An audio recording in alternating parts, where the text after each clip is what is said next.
Instead of storing every animation frame as a separate image, games often combine multiple frames into one large texture. This is called a sprite sheet. You can see different animation frames packed together here. Each frame represents a slightly different pose, and when we switch between them quickly, we create animations. Now let's use this sprite sheet in Godot. So I have a sprite sheet here. I'll drag it in. You can see the sprite appears, but it's a full sheet and I really cannot do anything with this.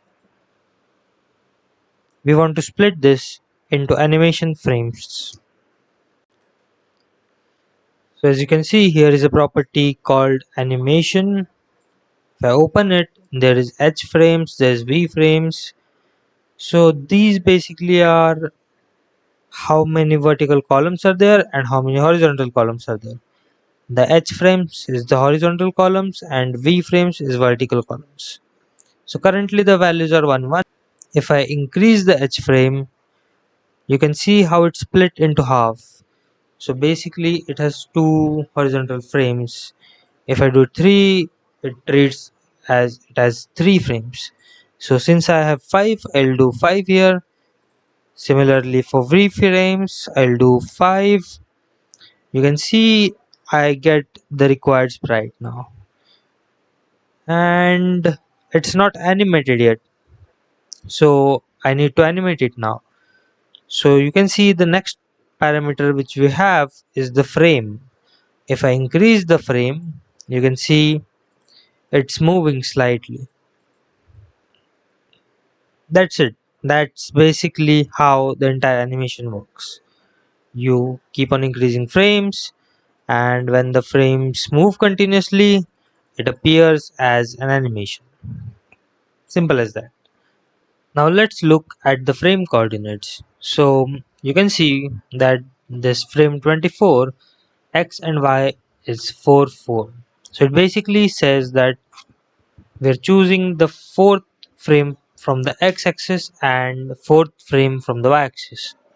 Remember, this is 0 index, so the first frame is 0, then 1, then 2, and so on.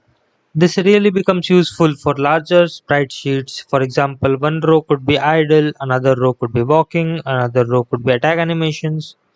Frame coordinates make those way easier to organize. Now you're not gonna do this thing manually in a game. So let's actually animate this. I'll add an animation player node.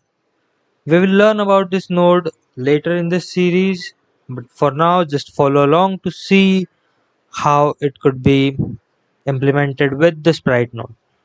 If you know animation, it would be pretty familiar to you, but if not, don't worry, we'll cover it later. So I'm creating a roll animation here, and on the first I'll just select this panda sprite. I'll select the frame as 0. Okay, create a Bezier curve. I'll set the time 2 seconds here and set the last frame as 24. Okay, so I have two keyframes, and if I play this, you can see the panda is animated. Now you can use it wherever you want. If you want to loop it, you can always enable looping and it will loop.